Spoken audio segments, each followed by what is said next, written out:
Good morning, dear brothers and sisters. Here I am, doing another one. I was very spiritually inspired yesterday, and I just wanted to say thank you for all your comments. You all know who you are, and I love you all dearly. Your comments, I can't even explain the fire that they help light, and I just want to thank each and every one of you. Today, I want to talk about a couple things, and it's going to be about what's happening in the world today.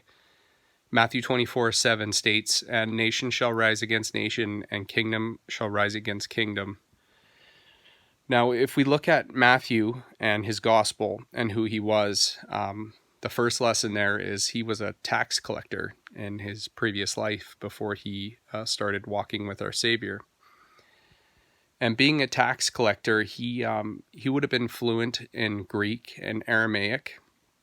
And what we think of tax collectors, they were basically looked upon as the enemy because they were working for the enemy, is what they're doing. You know, the pushing to get mammon to collect money, which is the root of all evil. It's the ultimate way to divide and conquer. All the different statuses that we have are a result of it. And it's just another tool in the toolbox of our enemy to keep us separated and fighting amongst ourselves. And that's what the greater picture is here from our enemy. And that's to keep us all busy and fighting with each other. And more importantly, sinning. That's all he cares about, is that we're sinning, you guys. It doesn't matter how or what or where or whatever emotion that he's going to use against us. He's just going to do it specifically so that we continue to be in sin. So I wanted to look at those words. The Gospel of Matthew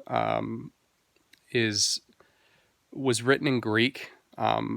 Some say in Hebrew, but ultimately, from the studies that I've done, it was written in Greek. And if you look at the words nation, it's the Greek word for nation is ethne, or ethnic, or race. So if you look at that in the words that we would use here today in English, it would be, and ethnicity will rise up against ethnicity. So race against race, and then kingdom against kingdom. So country against country, or superpower against superpower. So if you currently look at the state of the world that we're in right now, the wars and rumors of wars, you've got some crazy reports coming out of the world right now. India and China. You've got North Korea's back in the mix again, blowing up that midway station between South and North Korea. There's, the North Korean Kim Jong-un, I think is his name, said that the fall of the United States, I forget the exact quote now, but the way that he described it is it'll be magnificent. It'll be something on a scale that nobody's ever seen before. And there are some alternative news sources that are reporting that the Chinese are planning to use what's called an EMP on the United States and its allies, being one of them being Canada, that's for sure. We're holding the Huawei. I don't know what position she holds in that company, but it's in regards to spying. And for that reason, they're holding a couple of our Canadian countrymen, saying that they were spies, even though there was no evidence to support that. They've been held for over 500 days. It is strictly a political move, clearly, because that's, the world is a stage and we're just the pawns that are in it. And that's unfortunately what are happening to these people. Both of their names are Michael. Pray for them that they be released. They unfortunately are being persecuted just for being a part of a kingdom right now, you guys. So if you look at our Savior and, what he told Matthew to write down, it's exactly what's happening right now. And as I stated in a couple of videos before, this is the beginning of sorrows, you guys. This is just the beginning. All these things, famine, pestilence, earthquakes in diverse places. All of these things are happening right now. And then when you've got the converging of the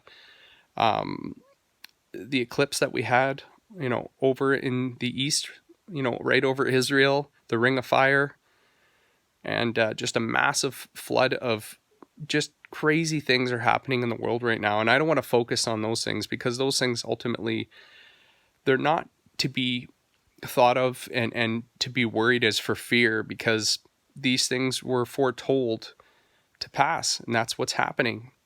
What we're supposed to pay attention to is the season that we're in, you guys. The reason why our Savior was telling the apostles these are the things to watch out for was because it's a foretelling of the season that we're in, and us being the last generation, and the generation will not pass until the end comes. Now, there will be more to come, that's for sure.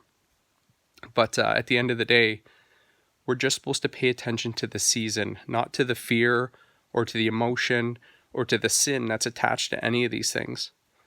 So do your research. It's okay for you to know these things that are happening in the world.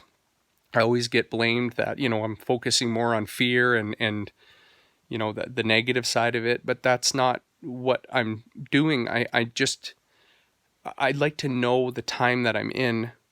So it's our Father giving us a rough idea of, get your house in order. This is where you're at. So I'm encouraging each and every one of you, continue to get your houses in order.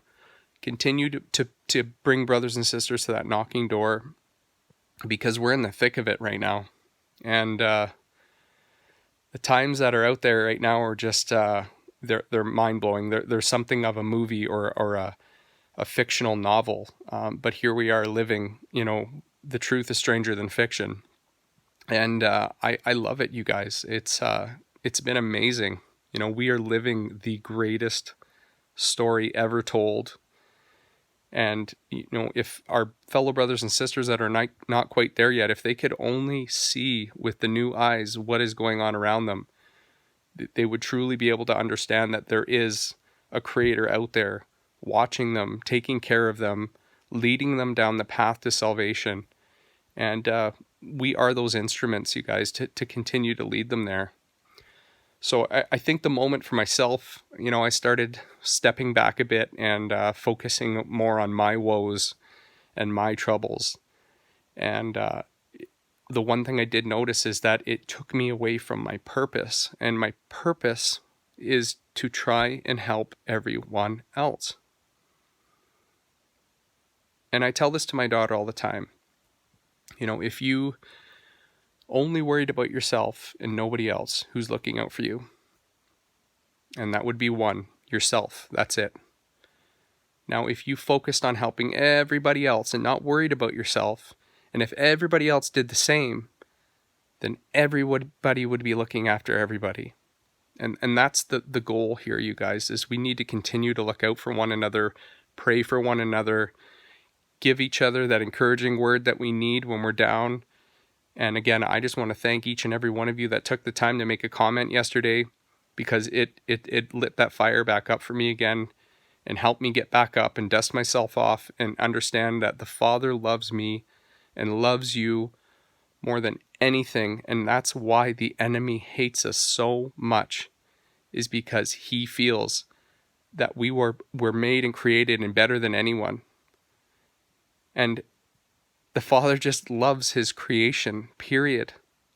That's why he's put so much effort into it, so much time to lead everything. And I'm talking from every blade of grass to every gust of wind, to every bird, to every animal, to everything that is in synchronicity to make sure that it's taking care of everything else. If you look at the scientific term circle of life, it's true. Everything is there with purpose to take care of something else. And if you can't see a lesson in that, I don't know what to say. So again, pick up your cross, you guys. Continue to help others. Don't worry about yourself. Don't worry about your life. Don't worry about your possessions. Don't worry about your things, because you can't bring any of those with you, and none of them matter. And how many times have you been down on your luck, and there he was, our Father, to give you that helping hand out of nowhere. And think about how many times that's happened to you in your life. And I mean at a time where you felt like you didn't know where you were going to go or what you were going to do or how you were going to pay for this or how you were going to eat. And the next thing you know, you found $20 laying on the ground. Or somebody helped you out of left field that you never expected. Well, that's our Father, you guys. That's what he does. There's nothing more that he loves doing than taking care of his precious children. So I just wanted to give you an encouraging word. I just felt inspired today to explain that all these things that are happening right now, they have to happen. And yes, we can pray, and I do believe that through prayer, the enemy's plans will be foiled to a certain extent, but as prophecy is foretold, these things have to come to pass. So therefore, we can't be upset by them. We should be praising them, because what it means at the end of the day is that our Savior is up there getting his boots on right now, getting ready to get on and get down here and start cleaning things up. So I pray you're all having a blessed day. I love you all deeply. Father willing, I'll definitely do another one of these, and enjoy your days. Take care. Bye.